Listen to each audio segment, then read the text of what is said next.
Welcome back to Cheddar. I'm Nora Ali. The coronavirus continues to ravage the American economy, and now much of the focus has shifted to the great reopening. There are arguments from both sides that the government has not done enough to help unemployed Americans or that they've done too much.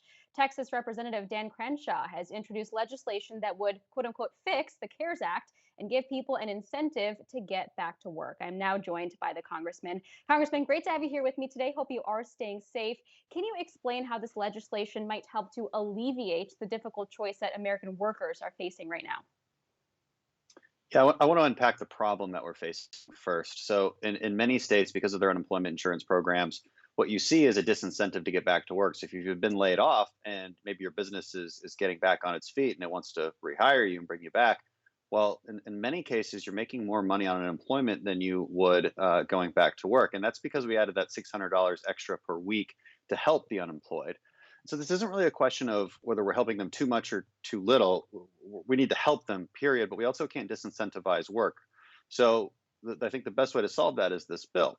It allows states the option to keep paying the $600 per week, but they can still pay that even when they go back to work. So you remove the baseline unemployment insurance, keep the $600 a week, even if they go back to work. So now you've got, and that lasts for 6 weeks, by the way, up until July 31st, which is when this program expires. So that changes around the incentive so that workers don't have to make that difficult choice. Because I think a lot of people do want to get back to work. That's the American way, and I think a lot of people want to do that, but they have an incentive not to. I'm curious if you think this could have been avoided. I mean, were there fundamental problems in the way the CARES Act funding was distributed for workers? And could that disincentive have been prevented in the first place? Yeah, and a lot of Republicans tried to stop it. If you recall, I think Senator Scott, Senators Graham, they were really trying to stop this from happening, but it got through. There was too much momentum. There was a vote on it in the Senate, and it still failed. And frankly, I think it's because a lot of people didn't quite understand the inherent problems in it, or they thought it wouldn't materialize into the outcomes that we really are seeing. You're hearing from a lot of businesses that they can't get their workers back. And this is, if you want to make sure that the economic recovery is much slower and more painful, then you keep people at home longer. Let's shift specifically to your state. Texas has now seen an uptick in confirmed coronavirus cases because it's been easing restrictions, began reopening non essential businesses. Are you aligned with Dr. Fauci and other healthcare officials who have urged caution in reopening too quickly? That's what public health care officials do. They're very single-minded in how they operate. It's up to actual leaders to weigh and balance all of the considerations. And we have to stop pretending that there's no cost to people's public health and to people's livelihoods from these shutdowns. There's enormous costs, and these costs are ending up in death. Across the country, by the way, people have not been able to get seen for procedures because hospitals have been shut down. Uh, I've I personally experienced that with my own father who couldn't get into certain hospitals and had a 90% blockage of an artery. This was ridiculous. So Texas is doing the right thing. And let me put it this way. When history looks back on this, it will not be seen as courageous to send people home and tell them that stay locked up and to be afraid. It will be courageous to tell them the truth and give them the tools to act personally responsible and go out and face the risk. Now, we know a lot more about the virus than we used to. Our hospital capacity has not been inundated like we feared it would. We can't keep moving the goalposts on these lockdowns. So remember, it used to be flatten the curve and save our hospital system. Mission accomplished. That mission was accomplished across the country.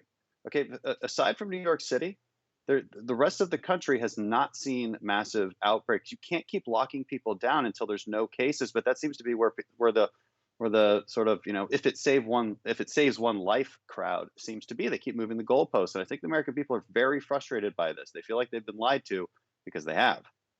But we are seeing infection rates increase as businesses reopen. Don't you think that we might be moving backwards a little bit and the cost might be exacerbated even more if we do reopen too quickly? No, I don't think so. I think we should absolutely expect some infection rates to keep going up, and that we'll see outbreaks in the future.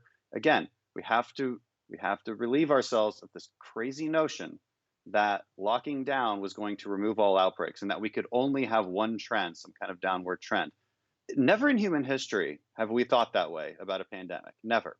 But for some reason, the entire world is thinking about it this way now. And at first, I think we had good reason. Again, I'm not against locking down in the first place, but there was purpose behind those lockdowns, and that was to save the system. We can be okay with an increase in cases, especially when they don't even come close to overwhelming our system. See, there's one thing to have an upward trend, but you have to look at the absolute values in that trend. Okay, I can put it this way too. It really concerned me when local officials in Houston would talk about the peak and the trend and how they needed to see the trend and the shape of the curve go downward. Well, that's all fine. It's certainly one thing to take note of, but you have to take note of the numbers under that curve.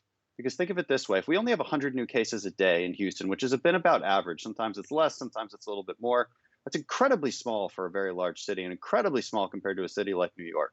So if you erase the word Houston, replaced it with the word New York City, what would New York City do? Well, they would open up, they'd be celebrating, they'd think they're at the end of their problem, right? So, how is it that the exact same data could mean two totally different things for two major cities? That little thought experiment is proof enough that people are not thinking critically about how to problem solve, how to be honest with the American people, and how to get through this. You have to explain to people and be honest. We're going to confront risk. Guess what? You have the tools to do it. You can wear a mask. You don't have to touch people. If you don't want to go out, you don't have to go out. No one's forcing you. But a lot of people do want to go out and they know that they can stay safe and maintain some personal responsibility.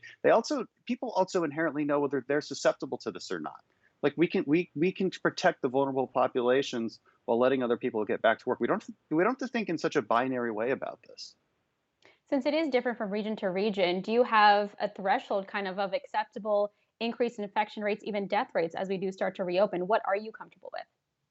I think that's the most disingenuous question, with all due respect, and I hear it all the time. And I wrote about this in the Hill weeks ago, before we were even having this debate, because I saw it coming. That people would be asking this question, well, how many lives is it worth to save one job? That's not the right question. That's not the right question. Never before in human history have we reacted this way to risk. We confront risk. We understand it. We give ourselves the tools to deal with it, and that's what we're doing now. Never before do we stay locked home until there's no danger anywhere. That's ridiculous. And you know it's ridiculous. And I don't understand why people keep making that argument. And you can't pretend like there aren't real costs and real lives being hurt and killed by the cost of the lockdown. Again, I mentioned hospitals not actually doing the procedures they need to. Suicide rates are up, and many counties have reported that. So, no, that is not the right question to ask. I'm sorry. I do want to shift now over to China. You introduced legislation that would allow Americans to sue China in federal court to recover damages caused by the coronavirus. What is your plan to get China to comply, or is it more of a signal in, say, accountability? Well, there are ways to get them to comply. Now, I don't expect President Xi Jinping would actually write everybody a check, of course. I don't think we should expect that. I think in practice, what you see with this, and maybe I should explain what it is a little bit more, it basically changes the Foreign Sovereign Immunities Act to allow the American people to take China to court. Okay, right now, you can't just sue a foreign country. This would change that and along specific lines, namely COVID cover up. Okay. And what this looks like in practice is a few select courts that were jurisdiction would be limited to. They're used to mass caseloads, and it would probably look more like a class action lawsuit where we go after actual Chinese assets. Um, so it's certainly a signal of justice, and it's just one tool that we could put forth. I think there's a lot of ideas coming forth about how to actually hold China accountable for the mounting amount of evidence that we know that they acted very, um, I think, malevolently in covering up the virus and the spread of it. Yeah, accountability, no doubt, even more important during conversations around a trade war between the US and China. And in fact, earlier today, President Trump tweeted that 100 trade deals couldn't make up for the coronavirus. US manufacturing, obviously, so closely tethered to China. Do you think this adversarial tone is appropriate as the US looks ahead to forging the next phase of a trade deal? Yeah, that's pretty mild for Donald Trump, so you can call it adversarial.